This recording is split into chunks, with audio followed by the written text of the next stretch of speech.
Jumpa kembali di MTT Journey Inspiration of Life. Pagi ini saya mau coba sharingkan teman-teman dengan temanya harus paksakan diri untuk hidup berbalik dan bertobat dengan melakukan firman Tuhan agar dapatkan keselamatan yang kekal. Didasari dari kitab Lukas pasal 13 ayat 1 sampai 17 dan kitab Lukas pasal 13 ayat 18 sampai 35. Nah, maksudnya teman-teman, untuk bisa kita masuk ke dalam keselamatan, ke dalam rancangan kehendak Tuhan, dalam arti kata untuk mendapatkan keselamatan kekal dalam surga, keselamatan kekal dalam surga, bukan bagaimana hidup hanya dijadikan titik akhirnya itu adalah dunia, tapi surga gitu. Nah ini kita mau tidak mau harus paksakan diri teman-teman, karena kalau pemikiran secara umum ya, kita kalau berbuat baik gitu dianggapnya Tuhan juga akan bisa memasukkan kita ke dalam surga. Parameter baik ini jadi susah dan jadi relatif sekali. Ya, parameter baik itu apa gitu? Ya, parameter orang dunia dalam arti kata baik, dalam arti kata orang keyakinan juga berkata akan kebaikan. Parameternya tidak ada teman. Cuma dasarnya dari pikiran, perasaan, kehendak masing-masing manusia itu gitu. Nah akhirnya rancu teman. Kebaikan itu akhirnya tidak punya dasar apa-apa. Nah kalau yang Tuhan inginkan, Tuhan rancang kehendaki, kebaikan itu maksudnya bukan cuma berhenti di kebaikan, tapi bicara kebenaran. Bagaimana kebaikan itu dilanjutkan sampai ke titik kebenaran. Sama aja yang saya sering sharingkan itu, orang itu tidak cuma cukup beragama saja teman-teman.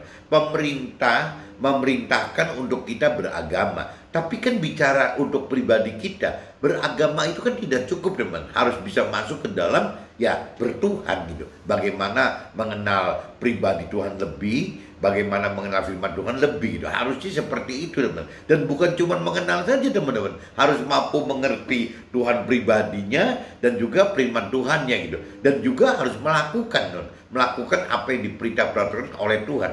Nah itu baru disebut benar teman-teman. Tapi kalau baik itu ya pertama dengan jelas-jelas dasarnya itu berbeda dengan Tuhan gitu. Apabila kita bicara kebaikan itu bisa saja nanti dasarnya itu dari pikiran perasaan manusia yang dikumpulkan gitu. Akhirnya disebutnya kebaikan. Nah, hal-hal kebaikan ini mungkin kalau kita bicara zaman dulu sebelum ada orang mengenal agama lebih dalam, mengenal Tuhan Allah lebih dalam, mungkin ya dikaitkan dengan tradisi atau adat istiadat. Nah itu lahirnya adat istiadat dan tradisi itu adalah karena kebaikan-kebaikan, kumpulan kebaikan-kebaikan dari pikiran perasaan kehendak manusia itu dikumpulkan ya disebutnya kebaikan.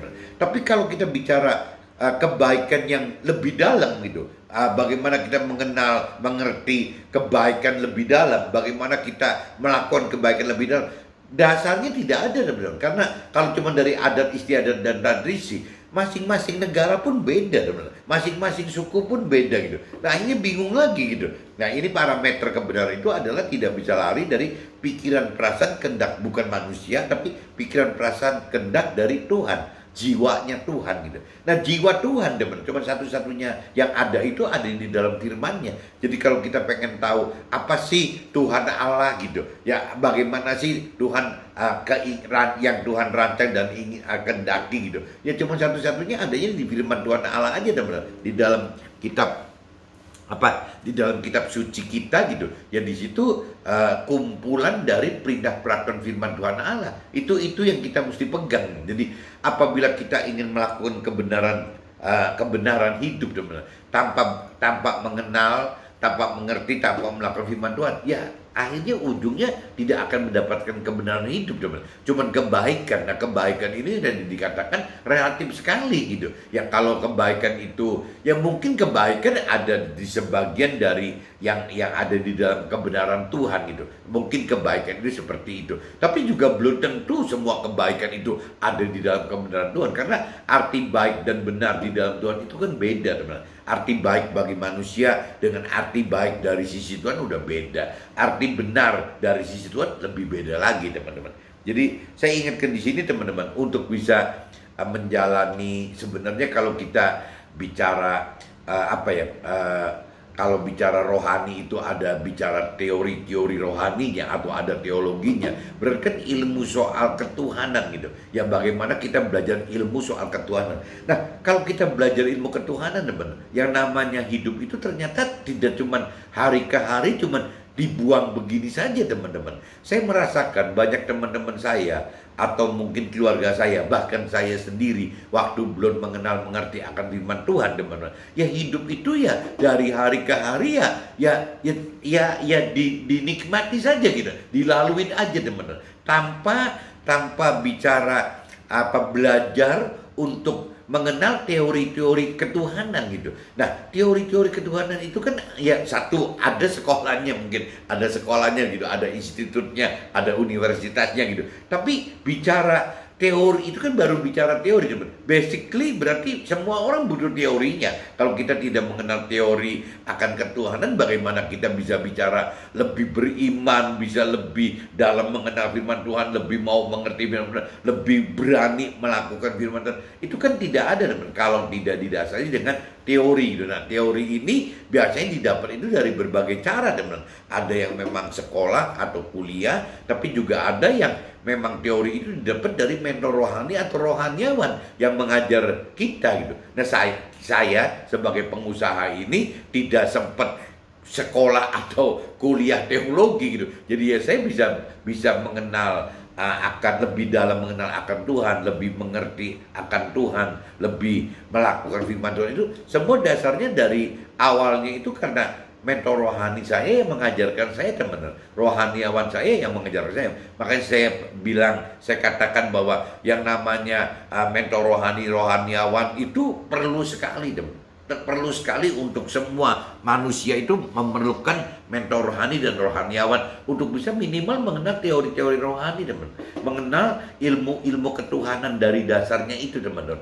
Tapi firman Tuhan katakan setelah kita mengenal ya akan setelah kita mengenal dan mengerti akan firman Tuhan, dalam arti kata mengenal karena kita mau membaca, mau mendengarkan khotbah, mau mendengarkan sharing-sharingnya dari mentor rohani atau rohaniawan atau teman rohani, yang mau membaca buku-buku rohani. Ya itu kan dari awal cara pengenalan kepada Tuhan kan seperti itu, teman-teman. Itu kan dari mencari kedalaman pengenalan. Dari kedalaman pengenalan itu Tuhan akan bukain kita masalah pengertian, teman-teman. Meskipun pengenalan dan pengertian bisa dari jiwa kita, jiwa manusia yang sendiri, teman-teman. Tapi lebih baik, teman-teman, ya kita mengerti Tuhan dari pikiran perasaan kita sendiri daripada orang yang benar-benar tidak mengenal, tidak mengerti, tidak mencari gitu. Itu banyak loh, teman-teman, orang-orang yang sudah mengaku beragama tapi sebenarnya tidak melakukannya dengan benar sesuai yang Tuhan rancang hendaki atau perintah peraturkan. Yaitu saya kategorikan orang yang berkeyakinan, teman. Orang berkeyakinan itu beda dengan orang dunia. Kalau orang dunia bisa saja sama sekali tidak ada atau tidak ada formalitas bahwa dia itu terima Tuhan atau firman Tuhan, itu tidak ada sama sekali. Itu namanya orang dunia seperti itu, teman-teman. Tapi kalau bicara ini kalau parameternya dari Nasrani, teman-teman. Kalau dari Nasrani itu memang ada parameter orang yang sudah terima pribadi Tuhan Allah dan firman Tuhan Allah, yaitu ada formality, ada acara simbolisnya itu dengan dibaptis tadi, teman-teman. Di agama lain saya kurang mengerti itu gitu. Tapi kalau di Nasrani ada upacaranya gitu, ada formalitasnya, ada prosesinya gitu. Itu yang disebut pembaptisan itu. Nah, waktu dibaptis itu ya harusnya logikanya kita sudah terima Tuhan, teman. Kita sudah terima Tuhan dan kita sudah terima firman Tuhan Allah. Nah, cuman yang disayangkan, teman, banyak orang yang dibaptis itu cuma berhenti di formalitas dan simbolis saja ya. Dan setelah bicara simbolis dan formalitas terus diakuin gitu ya, secara pemerintah di KTP ya ditulis bahwa agamanya ini gitu, misalnya gitu ya. Mungkin yang Nasrani itu berarti ditulisnya Kristen, kalau nggak Katolik, cuma terpisah jadi dua kan, cuma tulisan itu saja. Dua-duanya tidak Kristen tidak Katolik kan sama aja, teman-teman. Dua-duanya kan harus ada prosesi simbolis atau formalitas dengan cara baptis tadi, teman. Nah ini cuman disayangkan kan waktu sudah dibaptis itu tidak melakukan apa-apa, teman. Sebenarnya kan arti baptis itu kan ada 3, teman. Yang arti baptis yang bagi kita ini untuk dilakukan gitu, yaitu harus ada 3. Berarti ada 1 yang pengertian bahwa memang kita setelah dibaptis itu ya secara simbolis, secara formality, memang dosa-dosa kita itu sudah tidak ada, teman. Baik dosa asalnya Adam dan Hawa maupun dosa sebelum kita berbalik dan bertobat itu hilang. Itu 1. Jadi hilangnya dosa kita ya dengan adanya baptis itu penghapusan dosa kita. Yang kedua, teman-teman, bahwa apabila kita sudah dibaptis berarti firman Tuhan itu harus hidup, teman-teman. Firman Tuhan itu sudah harus jadi satu teladan, perintah peraturan hidup untuk kita gitu, supaya kita bisa masuk dalam rancangan dan kehendak Tuhan gitu. Itu yang kedua dalam bicara firman Tuhan. Jadi yang pertama penghapusan dosa, kedua berarti jadi firman Tuhan gitu. Nah yang ketiganya, teman-teman, sebenarnya kalau setelah dibaptis itu kita harus bisa mengimani bahwa yang namanya Roh Tuhan itu sudah hadir dalam kita. Nasrani sebutnya Roh Kudus atau Roh kebenaran atau terang yang dari Tuhan. Nah kalau dari Muslim disebutnya Nur gitu, cahaya yang dari Tuhan Allah. Nah kalau di agama lain saya kurang tahu gitu. Jadi ada istilah seperti itu. Jadi dibaptis itu sebenarnya sudah ada 3, teman. Bagaimana kita bebas dari dosa, ya bagaimana kita istilahnya mengenal firman Tuhan Allah. Yang ketiga bagaimana kita hidupkan Roh Tuhan. Nah reaksi yang benar, teman-teman, setelah orang baptis itu harusnya kan ini nyata, teman-teman. Ya bahwa yang satu misalnya bebas dari dosa, ya jangan bikin dosa yang baru, teman-teman. Kan harusnya seperti itu. Ya kalau sudah bebas dari dosa, ya jangan bikin dosa yang baru gitu. Yang kedua, ada firman Tuhan Allah. Ya firman Tuhan Allah kan jangan cuman sekedar didiemin aja kita beli kitab suci dari toko buku gitu. Ya udah berarti kita udah terima firman Tuhan Allah. Ya dibaca tidak, didalemi, pengenalan akan firman Tuhannya tidak, ya dimengerti, direnungi dan mengerti tidak juga, ya dimampukan untuk mengerti firman Tuhan juga tidak, melakukan firman Tuhan juga tidak. Berarti kan yang namanya firman Tuhan itu kan sia-sia, teman-teman, akan sia-sia sekali gitu, tidak dimanfaatkan. Nah yang ketiganya baru bicara Roh Tuhan dihidupkan. Nah, kalau kita bicara kita tidak Roh Tuhan itu kan tidak bisa bicara di luar apa yang sudah dicantum di dalam firman Tuhan, teman. Nah, apabila kita mau menghidupkan rumah Tuhan, Roh Tuhan, tapi tidak di dalam jalannya firman Tuhan, rasanya tuh Tuhan juga tidak bisa hidup, teman. Sama aja ibaratnya kalau kita diumpamakan misalnya Tuhan itu adalah mobil bensin gitu. Yang berarti kan yang namanya Roh Tuhan itu adalah bensinnya, teman-teman. Bensinnya gitu.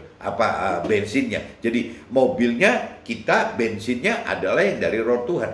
Nah pertanyaannya, teman-teman, kalau seandainya kita tidak berdasar firman, yang dikhawatirkan itu yang kita gujurkan ke dalam mobil kita itu bukan bensin, tapi solar gitu. Kenapa? Karena dapatnya bukan dari firman Tuhan. Ya apa yang kita mau lakukan dalam hidup itu bukan dari firman Tuhan. Jadi akhirnya jadi salah, teman-teman. Yang kita mestinya belajarnya itu dari firman Tuhan yang diistilahkan itu adalah bensin gitu. Nah sedangkan kita ngisinya bukan bensin ke mobil bensin kita, tapi ngisinya solar gitu. Solar ke dalam mesin mobil kita yang bensin, ya pasti rusak mesinnya dan nggak bisa jalan. Nah, kenapa kita dari bahan bakar bensin kok bisa jadi berubah salah sasaran menjadi bahan bakar solar? Ya kembali lagi, teman, karena kita tidak mencari firman Tuhan itu dari dasar-dasar firman Tuhan, tapi kita mendapatkan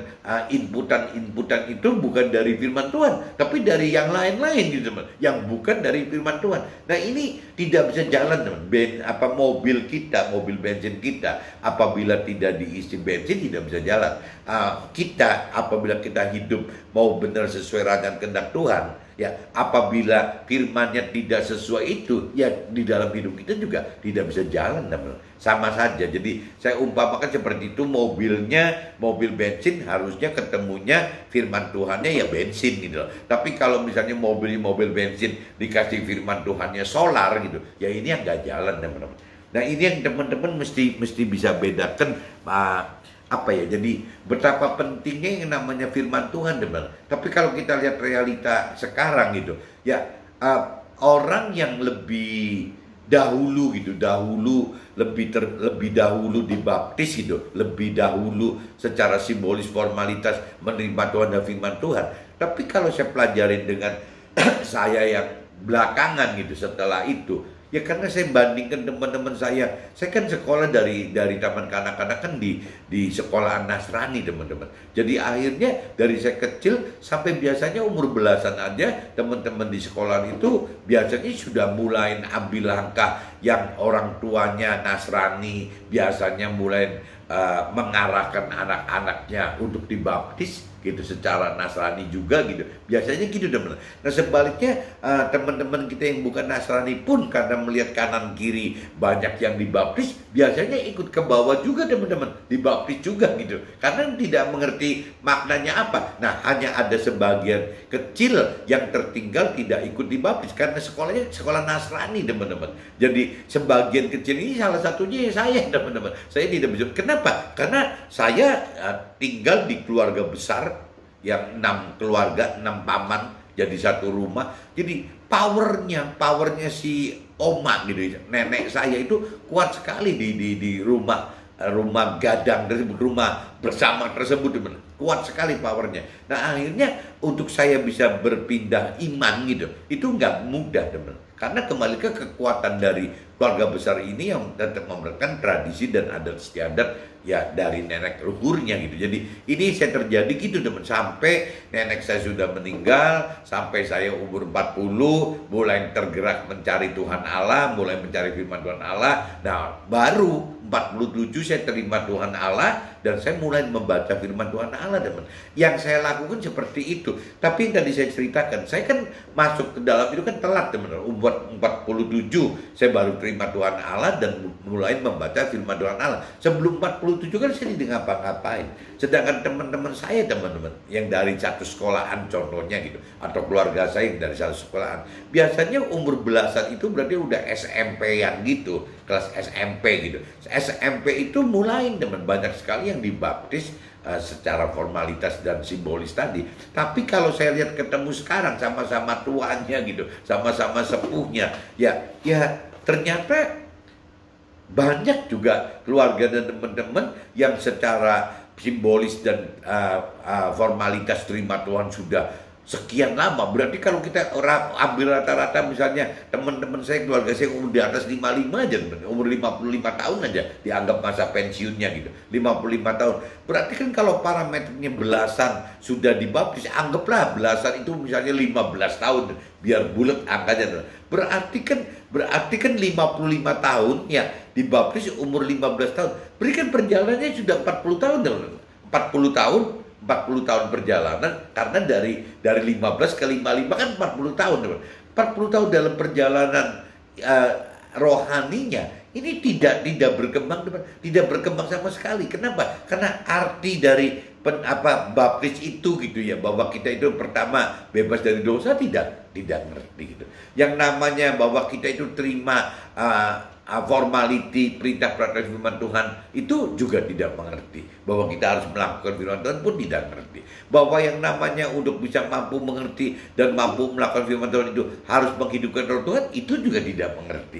Jadi sepanjang umur dari 15 sampai 55 nggak melakukan apa-apa, teman-teman. Nah yang dikhawatirkan, teman-teman, banyak mentor rohani yang keras gitu ya, maksudnya yang berpikir bahwa ini kalau orang dibiarkan saja setelah 55 tidak dipaksa untuk bisa mencari Tuhan, untuk bisa terima Tuhan, tapi nasibnya gimana gitu ya. Sedangkan firman Tuhan katakan umur 70-80 itu habis. Jadi kalau 55 tahun ini ternyata orang masih banyak yang tidak mengenal firman Tuhan, tidak mengerti, boro-boro mampu mengerti firman Tuhan, teman, boro-boro melakukan firman Tuhan juga nggak melakukan apa-apa gitu. Terus gimana? Apakah dari 55 sampai ke 70 tahun berarti berapa tahun tuh? 15 tahun gitu ya. Kalau sampai 55 ke 80 berarti 25 tahun. Terus apa yang dilakukan selama 15 tahun atau 25 tahun yang akan datang. Bagi orang yang udah umur 55 loh, teman. Terima Tuhan belum gitu. Maksudnya secara simbolis sudah terima Tuhan. Yaitu orang berkeyakinan, saya katakan orang berkeyakinan begitu gitu. Orang yang beragama sudah menerima simbolis dan formalitas terima Tuhan dan firman Tuhan, tapi tidak mengenal apa-apa, tidak mengerti apa-apa, bahkan tidak melakukan firman apa-apa, teman. Nah, berarti orang-orang seperti ini dari umur 55 sampai menjelang meninggal dunia umur 70 atau 80 seperti yang firman katakan, itu tidak melakukan apa-apa, yang seolah ketinggalan apa sih, mesti apa gitu. Nah, ini yang payah itu, teman. Sedangkan orang yang keburu sudah mengerti firman Tuhan gitu, meskipun terlambat, tapi kan sudah mengenal teori-teori rohaninya gitu, ya, teori-teori ketuhanannya. Nah, di situ akan tahu bahwa teman, bahwa hidup itu untuk melakukan semua yang ada di dalam firman Tuhan itu nonsen, teman. Tidak mungkin gitu, karena memang itu menjadi hidup sekali firman-Nya gitu. Jadi semua itu akan ada dalam firman itu, dan tidak akan pernah habis, teman. Terus karena firman kita hidup. Nah, kalau orang-orang sudah keburu mengenal dan mengerti, teman, akhirnya hidup itu dari preparation, persiapan untuk 55 ke 70 atau 55 ke 80, 15 25 tahun itu malah berasa ketakutan, tidak keburu loh, teman. Tidak keburu melakukan semua ya apa yang Tuhan perintahkan dalam firman Tuhan. Sedangkan parameternya, teman-teman, apa yang Tuhan inginkan adalah harus serupa dan sempurna seperti Nabi Isa, atau seperti yang Tuhan inginkan, Tuhan rancang dan kehendaki. Nah, untuk bisa sempurna seperti yang Tuhan rancang dan kehendaki, untuk bisa serupa dengan Nabi Isa, itu hampir semua firman Tuhan harus dilakukan dalam hidupnya, teman. Ya, Nabi Isa hidup tidak sampai tua, teman. Umur 33 tahun sudah meninggal. Tapi waktu selama menjelang sampai ke titik 33 tahun, ya sudah banyak sekali, hampir melakukan semua firman yang ada di dalam kitab suci ini, teman-teman. Jadi Nabi Isa itu sebagai sulung kita, meskipun umurnya tidak panjang, cuma 30-an saja, tapi dia sudah melakukan semua gitu. Nah, kita yang sampai misalnya Tuhan kasih umur sampai 70, 80, kita sudah melakukan apa, teman-teman? Nah, kembali lagi, kalau kita tidak mengerti akan firman Tuhan, akhirnya kita hidup dari 55 ke 70 atau 55 ke 80 itu ya tidak melakukan apa-apa, ya hanya tunggu waktu meninggal dunia saja, teman-teman. Nah, kalau sampai seperti itu gitu, ya apakah bukannya jadi tidak efektif hidupnya gitu, teman? Karena sebenarnya yang sisa 15-25 tahun itu dipakai untuk bagaimana buru-buru mengenal firman Tuhan, mempelajari lebih dalam akan firman Tuhan, sampai keluar pengertian dari pikiran perasaan kehendak kita, dipelajarin lagi, oh ternyata kalau firman itu tidak bisa dari pikiran perasaan kita, kehendak kita, tapi harus dari pikiran perasaan kehendak Tuhan. Berarti kita mesti menyelidiki lagi caranya bagaimana supaya bisa membaca firman Tuhan dari pikiran perasaan kehendak Tuhan. Oh ternyata mesti hidupkan roh Tuhan. Nah, roh Tuhan itu ada di mana? Oh berarti kita mesti tahu dulu bahwa yang namanya manusia itu terdiri dari tubuh, jiwa, roh. Oh berarti roh kita ini adalah wadahnya, baitnya roh Tuhan. Nah, untuk bisa menghidupkan, untuk mampu mengerti firman Tuhan, harus menghidupkan roh Tuhan. Firman Tuhan katakan seperti itu. Berarti bagaimana kita menghidupkan roh Tuhan supaya kita mampu mengerti. Dan di firman juga katakan untuk melakukan firman Tuhan pun apabila tanpa menghidupkan roh Tuhan, ya tidak bisa mampu, teman. Jadi terkait semua, teman. Akhirnya terkait semua. Nah, ini yang disayangkan itu kan kalau sampai ada keluarga saya atau teman-teman saya itu yang tidak mengenal, tidak mengerti akan yang ini, hal-hal cerita seperti ini, teman-teman. Ya, tidak mengenal, tidak mengerti akan perintah peraturan Tuhan, dan tidak mengenal dan tidak mengerti akan perintah Tuhan bahwa kita ini harus melakukan firman Tuhan. Itu sama sekali mereka tidak ngerti, teman. Yang ini yang disayangkan kan ini, teman.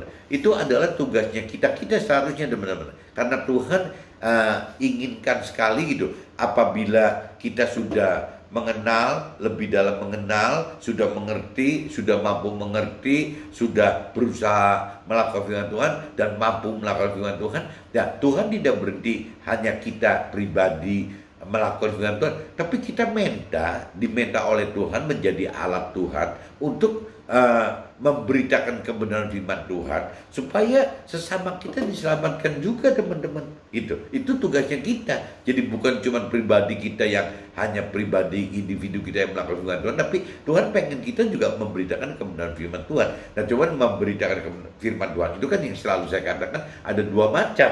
Kalau yang punya talenta mentor rohani dan rohaniawan, ya berarti mengajarkan firman Tuhan, ya mengajarkan teori firman Tuhan ya secara teologi, itu harus mereka lakukan. Tapi juga jangan lupa mentor rohaniawan juga harus melakukan firman Tuhan gitu. Nah, terbaliknya bagi kita yang ada di marketplace, ada di dunia sekuler, ya kita tidak bisa mengajarkan teori rohani atau teori-teori ketuhanan, teologi itu gitu. Yang kita bisa itu paling bisa memberitakan kesaksian apa yang terjadi dalam hidup kita bersama Tuhan di dalam firman Tuhan. Paling bisa seperti itu, teman-teman, yang kita bisa lakukan untuk sesama kita seperti itu, teman. Nah, apabila kita bisa memberitakan kebenaran firman Tuhan lewat kesaksian ini, nilainya itu sama aja, teman-teman, dengan mentor rohaniawan mengajarkan teori firman Tuhan. Tapi kembali lagi, kita tidak cuma cukup bagaimana hidup untuk memberitakan kebenaran firman Tuhan, menyaksikan apa yang terjadi dalam hidup kita yang berkait Tuhan dan firman Tuhan, tapi kita harus juga melakukan firman Tuhan, teman. Karena kuncinya untuk bisa masuk ke dalam surga itu adalah yang melakukan firman Tuhan. Bukan sekedar orang yang mengenal firman Tuhan itu yang masuk surga, bukan orang yang sedang mengerti firman Tuhan itu masuk ke surga, tapi harus bisa melakukan firman Tuhan. Bukan cuma mengajarkan saja. Bagi mentor rohaniawan, mengajarkan firman Tuhan itu masuk surga. Bukan hanya kita-kita yang di marketplace atau dunia sekuler itu memberitakan kebenaran firman Tuhan terus langsung masuk surga. Tidak. Jadi orang yang melakukan firman Tuhan, orang mengenal, mengerti, harus bisa melakukan firman Tuhan. Baik itu ceritanya di mentor rohaniawan dan juga bagi kita-kita yang dipakai oleh Tuhan menjadi alatnya memberitakan kebenaran firman Tuhan dengan memberitakan kesaksian hidup kita. Jadi kita kuncinya ya harus melakukan firman Tuhan, teman-teman.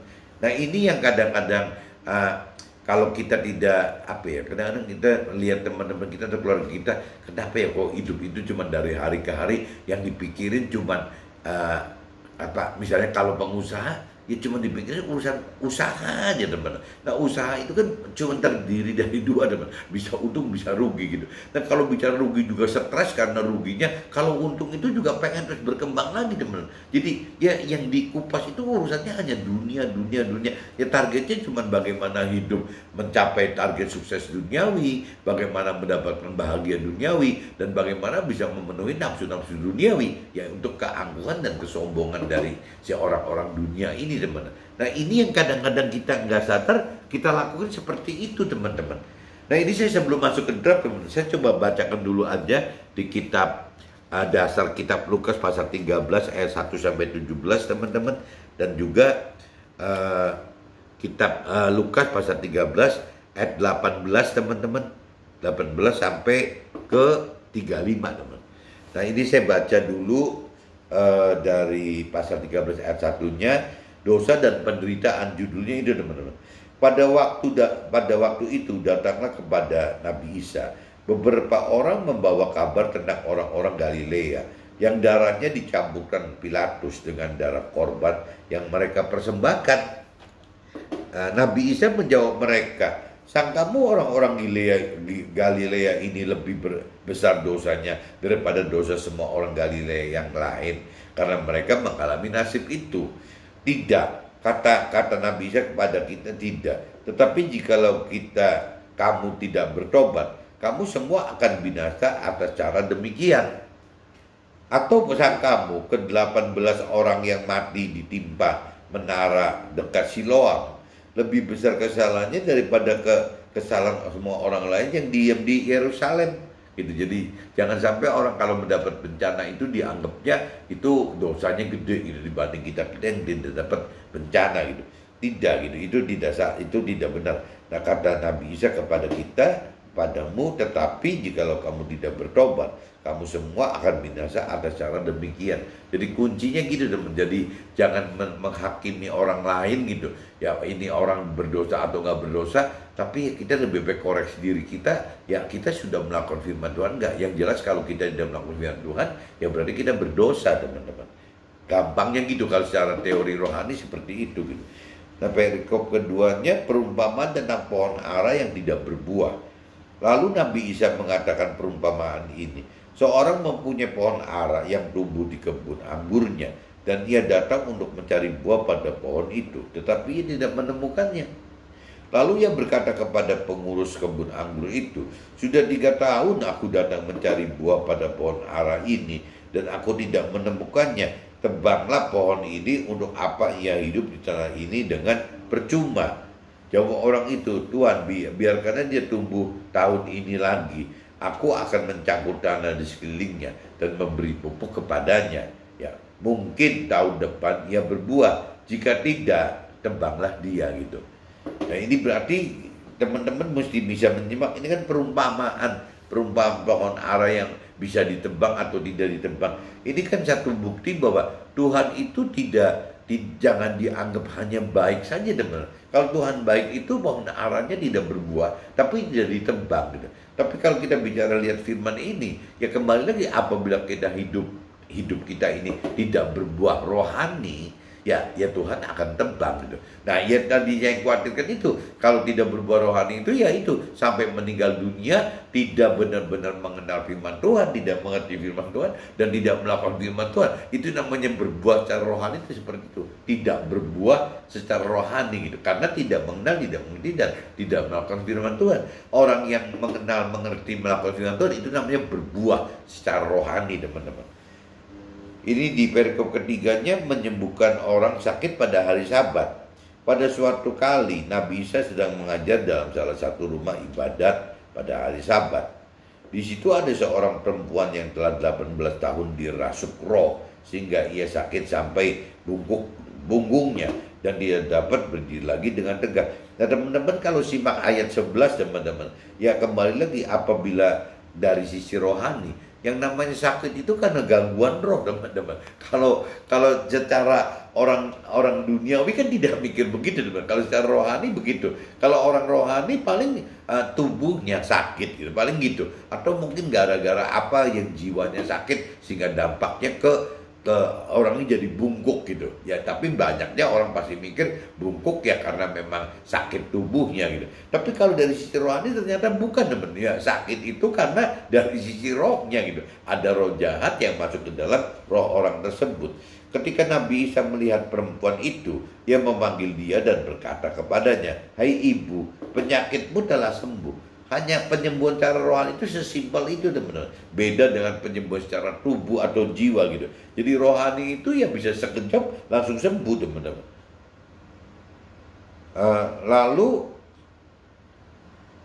Lalu Nabi Isa meletakkan tangannya atas perempuan itu, dan seketika itu juga berdirilah perempuan itu dan memuliakan Tuhan Allah. Tetapi kepada rumah ibadat gusar karena Nabi Isa menyembuhkan orang sakit pada hari Sabat. Lalu ia berkata kepada orang banyak, "Ada 6 hari untuk bekerja. Karena itu datanglah pada salah satu hari itu untuk sembuhkan, dan jangan pada hari Sabat." Jadi kalau kita bicara kalau zaman sekarang kan libur nasional, hari Minggu, gitu. Nah, cuman kalau nggak salah, kalau hari Sabatnya Nasrani itu, kalau hitungan tepat itu bukan Minggu, teman. Kalau nggak salah Sabtu kali. Tapi karena memang menyesuaikan dengan yang pemerintah, jadi akhirnya dari Sabtu itu digeser ke Minggu. Kalau nggak salah seperti itu, teman-teman. Tetapi Tuhan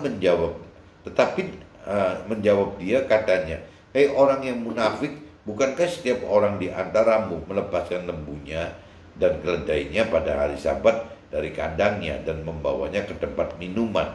Bukankah perempuan ini yang sudah 18 tahun diikat oleh iblis harus dilepaskan dari ikatannya itu, karena ia adalah keturunan Abraham?" Dan waktu ia berkata demikian, semua lawannya merasa malu, dan semua orang banyak bersuka cita karena segala perkara mulia yang telah dilakukannya. Ini sampai ke 17, ini udah nih, teman-teman. Berarti saya baca lagi yang ayat Lukas 13 ayat 18 sampai 35, teman-teman. Judul perikopnya yang 18 sampai 21 itu perumpamaan tentang biji sawi dan ragi. Maka kata Nabi Isa, "Seumpamanya apakah hal kerajaan Allah, dan dengan apakah aku akan mengumpamakannya? Ia seumpama biji sesawi yang diambil dan ditaburkan orang di kebunnya. Biji itu tumbuh dan menjadi pohon, dan burung-burung di udara bersarang pada cabang-cabangnya. Dan ia berkata lagi, dengan apakah aku akan mengumpamakan kerajaan Allah? Ia seumpama ragi yang diambil seorang perempuan dan diadukkan ke dalam terang terigu, tepung terigu 3 sukat sampai kamir seluruhnya gitu. Jadi diumpamakannya ya kita sebagai apa sih, kerajaan Tuhan itu ya disebarkan ya dengan cara-cara apa, diperkokoh, dihidupkan gitu, dengan diumpamakan seperti pohon sesawi. Pohon sesawi itu biji yang terkecil, tapi apabila sudah, bahkan mungkin sayur gitu, tapi apabila sudah menjadi sayur sudah besar gitu, itu menyerupai pohon, dan bahkan burung-burung bisa berlindung di biji sawi yang waktu dalam paling kecil itu gitu. Nah, atau juga bisa diumpamakan kerajaan Tuhan Allah itu adalah seperti ragi katanya. Kalau udah dicampurkan sedikit aja sudah ngembang ke seluruh adonan gitu. Siapa yang diselamatkan? Ini perikop berikutnya. Kemudian Nabi Isa berjalan keliling dari kota ke kota, dari desa ke desa, sambil mengajar dan meneruskan perjalanannya ke Yerusalem. Dan ada seorang yang berkata kepadanya, sedikit sajakah orang yang diselamatkan? Jawab Nabi Isa kepada orang-orang di situ, berjuanglah untuk masuk melalui pintu yang sesak itu. Sebab aku berkata kepadamu, banyak orang akan berusaha untuk masuk, tetapi tidak akan dapat. Jika tuan rumah telah bangkit dan telah menutup pintu, kamu akan berdiri di luar dan mengetok-ngetok pintu sambil berkata, Tuhan, bukakan Tuhan, bukakanlah kami pintu. Dan dia akan menjawab dan berkata kepadamu, aku tidak tahu dari mana kamu datang. Nah, ini bahayanya kalau Tuhan sudah menutup pintu itu begini teman, dia nggak bisa ngeladenin kita. Yang pernah ngalamin ini kan Esau, sampai Esau nangis-nangis segala macam juga ingin berbalik bertobat, itu tetap tidak bisa diterima oleh Tuhan gitu. Nah, ini teman-teman mesti harus mengerti bahwa Tuhan kita itu seperti itu teman. Jadi bukan cuma sekedar baik aja. Tuhan itu pengen kita benar, bukan pengen baik gitu. Maka kamu akan berkata, kami telah makan dan minum di hadapanmu, dan engkau telah mengajar di jalan-jalan kota kami. Tetapi ia akan berkata kepadamu, aku tidak tahu dari mana kamu datang, nyala dari hadapanku, hai kamu sekalian yang melakukan kejahatan gitu. Jadi banyak orang-orang yang ngomong bahwa saya sudah melakukan ini itu untuk Tuhan segala macam gitu. Tapi Tuhan bilang saya nggak kenal mereka. Jadi kembali lagi, apabila kita merasa kenal, pertanyaannya apakah Tuhan kenal kita gitu. Ya itu yang bisa kita camkan itu. Di sanalah akan terdapat ratap dan ketak gigi apabila kamu akan melihat Abraham dan Ishak dan Yakub dan semua nabi dalam kerajaan Allah, tetapi kamu sendiri dicampakkan keluar gitu. Dan orang akan datang dari timur dan barat dan utara, selatan, dan mereka akan duduk makan di dalam kerajaan Allah. Dan sesungguhnya ada orang yang terakhir yang akan menjadi orang yang terdahulu, dan ada orang yang terdahulu yang akan menjadi orang yang terakhir. Tadi saya sudah katakan teman-teman, ya kalau cerita sudah terima simbolis formalitas Tuhannya, bisa aja teman-teman saya dan keluarga saya dari umur 15 tahun teman-teman. Tapi kalau kita lihat perkembangan sampai sekarang umur 55 ke atas itu, selama 40 tahun, 40 tahun lebih, mereka tidak melakukan apa-apa teman-teman. Tidak belajar mengenal firman Tuhan Allah, tidak mengerti firman Tuhan Allah, tidak melakukan firman Tuhan Allah gitu. Ya ini yang dikatakan bahwa awas loh, nanti yang terdahulu bisa jadi terakhir, yang terakhir malah bisa jadi terdahulu. Ya, Nabi Isa mati di Yerusalem, keluhan terhadap Yerusalem. Pada waktu itu datanglah beberapa orang Farisi dan berkata kepada Nabi Isa, pergilah, tinggalkanlah tempat ini karena Herodes hendak membunuh Nabi Isa. Gitu. Jawab Nabi Isa kepada mereka, pergilah dan katakanlah kepada si serigala itu, aku mengusir setan, menyembuhkan orang pada hari ini, dan besok pada hari yang ketiga aku akan selesai. Gitu. Tetapi hari ini dan besok lusa aku harus meneruskan perjalananku, sebab tidak semestinya seorang mati dibunuh kalau tidak di Yerusalem. Yerusalem, Yerusalem, engkau yang membunuh nabi-nabi, yang melempari dengan batu orang-orang yang diutus kepadamu. Berkali-kali aku rindu mengumpulkan anak-anakmu sama seperti induk ayam mengumpulkan anak-anaknya di bawah sayapnya. Tetapi kamu tidak mati, tidak mau, tidak mau. Sesungguhnya rumahmu ini akan ditinggalkan dan menjadi sunyi. Tetapi aku berkata kepadamu, kamu tidak akan melihat aku lagi hingga pada saat kamu berkata, ya diberkatilah dia yang datang dalam nama Tuhan itu. Jadi ini ceritanya waktu Nabi Isa meninggal itu, teman. Itu kan dibangkitkan Tuhan, sempat di dunia juga menemui beberapa orang dan beberapa muridnya. Nah udah terus kembali ke surga gitu. Ini saya udah bacakan teman-teman kitab Lukas pasal 13 ayat 1 sampai 17, kitab Lukas pasal 13 ayat 18 sampai 35. Nah sekarang saya langsung masuk aja teman-teman ke draft saya teman-teman. Lukas pasal 13 ayat 1 sampai 5. Tanpa kenal dan mengerti akan firman Tuhan, maka kita akan mudah menghakimi perbuatan yang benar atau salah oleh karena pikiran dan pikiran serta kehendak dari pikiran dan perasaan serta kehendak dari kita sendiri. Kebenaran yang benar-benar benar ya hanya ada dalam perintah dan peraturan firman Tuhan. Nah ini kadang-kadang judgementnya, penghukumannya teman, penghakimannya gitu. Ya apabila kita tidak mempunyai dasar dari firman Tuhan, kita jadi akhirnya susah menilai teman. Mana yang benar, mana yang salah itu susah sekali gitu. Ya apalagi kalau kita basicnya dari adat istiadat atau tradisi, tidak pernah punya pegangan teman. Apa yang disebut salah dan apa yang disebut benar itu tidak ada. Jadi kalau kita pengen bicara mencari kebenaran yang benar-benar ya tidak ada lain. Ya harus mengenal, mengerti akan firman Tuhan.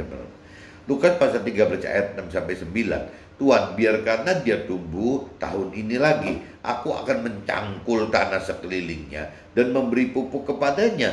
Mungkin tahun depan ia berbuah. Jika tidak, ya tebanglah dia gitu. Ya, banyak orang dunia dan orang yang berkeyakinan ya beranggapan jika Tuhan itu baik dalam arti tidak pernah memberi penghukuman apa-apa. Tapi kalau kita melihat ayat ini teman-teman, ayat di kitab Lukas pasal 13 ayat 6 sampai 9, enggak kok Tuhan bisa menghukum kita gitu. Ya kalau kita tidak berbuah teman-teman. Nah, buah di sini dalam arti katanya buah rohani loh teman-teman, bukan berbuah itu berbuah secara buah duniawi. Kalau orang-orang yang dunia dan orang berkeyakinan, parameter berbuah itu kan banyaknya dari buah duniawi teman, bukan buah rohani gitu. Nah sedangkan Tuhan inginkan buah rohani, bukan buah duniawi gitu. Lukas pasal 13 ayat 10 sampai 17.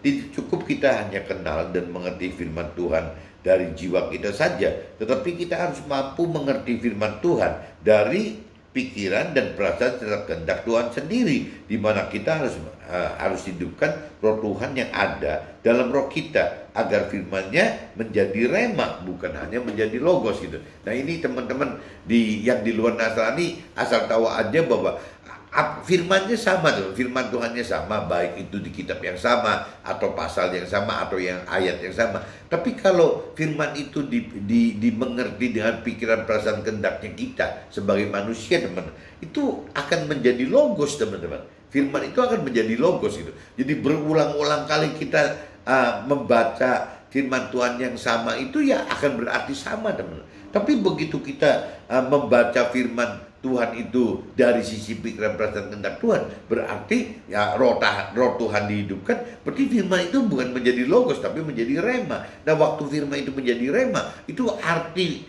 firman itu jadi tidak terbatas teman, banyak sekali. Ya beda dengan logos yang mungkin cuma satu gitu, ya hanya bermakna sempit gitu. Tapi kalau bicara dengan rema bukan logos, itu besar sekali, susah sekali untuk menyatakan hal yang sama, baik firman di dalam kitab atau pasal maupun ayat sama, itu bisa beda-beda sekali teman-teman. Nah ini kalau kita bicara di Lukas 13 ayat 18 sampai 21, Tuhan rancangkan serta kehendaki agar kita harus hidup benar, agar dapat masuk dalam kehidupan yang kekal dalam surga, sehingga kita diharapkan untuk mampu memberitakan firman Tuhan ke sesama sampai ke ujung bumi. Jadi kalau kita bicara dari kehendak Tuhan itu seperti itu teman-teman. Selain kita melakukan firman Tuhan untuk individu kita, ya pribadi kita juga Tuhan minta kita menjadi alat Tuhan untuk mengajarkan firman Tuhan. Nah, cuman yang tadi dikatakan mengajarkan firman Tuhan itu kan dari dua persepsi. Apabila untuk mentor rohaniawan yang mengajarkan teori firman Tuhan atau teologi itu. Tapi kalau buat kita yang di marketplace atau dunia sekuler sebagai pengusaha atau orang karir atau buruh, ya kita bicaranya cuma bisa memberitakan kebenaran firman Tuhan yang terjadi, kesaksian apa yang terjadi dalam hidup kita bersama Tuhan dan di dalam firman Tuhan. Lukas pasal 13 ayat 22 sampai 30, ada batas waktu bagi Tuhan untuk orang berbalik mau berobat. Hanya sedikit yang dapatkan keselamatan dan bukan jaminan yang terdahulu menerima Tuhan dan firman-Nya, tetapi dengan cara yang salah karena yang tidak sesuai firman Tuhan dan tidak hidup bersama Roh Tuhan. Nah ini teman-teman, jadi jelas yang namanya untuk bisa mendapatkan keselamatan kekal itu tidak bisa seenak itu teman-teman, ada batas waktu. Ya tadi cerita pohon itu kan jelas banget gitu, pohon ara yang tidak berbuah itu sampai ibaratnya si mentor rohani itu minta kepada Tuhan, coba diundur setahun lagi gitu ya, 1 tahun lagi, tahun ini diundur tahun ini, coba nanti dipupuk apa-apa. Tapi kalau sampai tahun depan dan nggak berbuah ya sudah tebang dah. Nah itu kan berarti ada limit teman, ada batas waktu yang Tuhan bisa tentukan. Jadi jangan kita anggap bahwa untuk berbalik dan bertobat itu tidak ada waktunya. Bahkan ada yang berpikir nanti aja lah berbalik dan bertobatnya setelah meninggal dunia. Itu kan lebih kacau lagi teman-teman. Kalau kita mau balik dan bertobat ya justru dari saat ini teman-teman. Ya itu, ya harus mencari Tuhan, harus mencari firman Tuhan, harus mau mengenal firman Tuhan, harus lebih mendalami firman Tuhan, harus mengerti firman Tuhan, harus merenungi dan mencari, menghidupkan Roh Tuhan untuk bisa mampu mengerti firman Tuhan dan juga mampu melakukan firman Tuhan teman-teman. Itu cuman jelas harus ada waktunya, ya tidak bisa seenaknya kita gitu tuh. Lukas pasal 13 ayat 31 sampai 35. Kematian sudah Tuhan tentukan bagi setiap orang, dan setiap orang meninggalkan dunia ini dan berpindah ke dunia yang kekal di dalam akhirat, di mana ada penghakiman bagi kita semua untuk terima penghukuman hidup kekal dalam keselamatan kekal di surga atau kebinasaan kekal di neraka. Nah ini teman-teman yang mesti camkan teman-teman ya, bahwa yang namanya waktu kita meninggal dunia, ya kita berarti bukan reinkarnasi gimana teman-teman. Kita meninggal dunia ya berarti sudah akan menghadapi penghakiman gitu, menghadapi penghakiman yang nanti akan diputuskan dalam bentuk penghukuman gitu benar. Nah penghakiman ini yang bisa menghakimi Tuhan Allah itu dasarnya dari parameternya melakukan firman Tuhan atau tidak.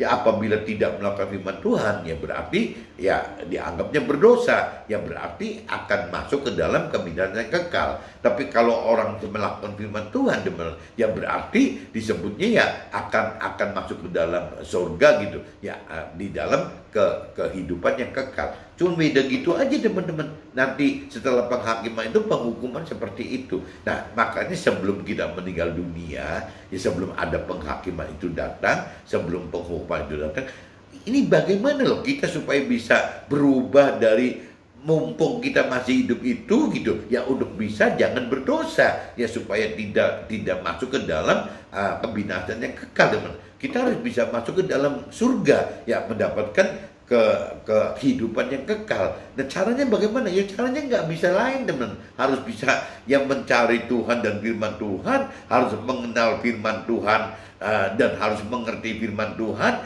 harus menghidupkan Roh Tuhan agar mampu mengerti firman Tuhan, harus menghidupkan Roh Tuhan untuk bisa mampu melakukan firman Tuhan.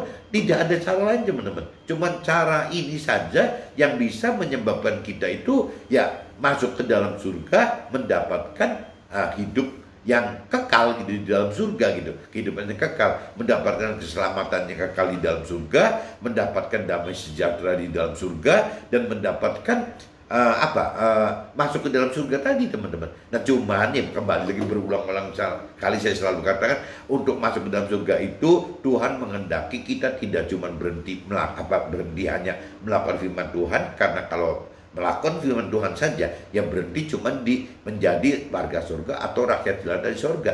Yang Tuhan inginkan itu di antara kita itu yang diundang dan dipilih itu bisa masuk ke dalam kerajaan Tuhan di dalam surga. Caranya gimana? Tidak hanya melakukan firman Tuhan, tapi mengajarkan firman Tuhan. Nah, mengajarkan firman Tuhan itu yang selalu saya katakan mentor rohaniawan dengan cara mengajarkan teori rohana atau teori rohani atau teologi. Tapi kita yang di marketplace, di sekuler, yang kita mengajarkan dengan cara memberitakan kesaksian hidup kita bersama Tuhan dalam firman Tuhan. Oke teman-teman, see you, bye-bye.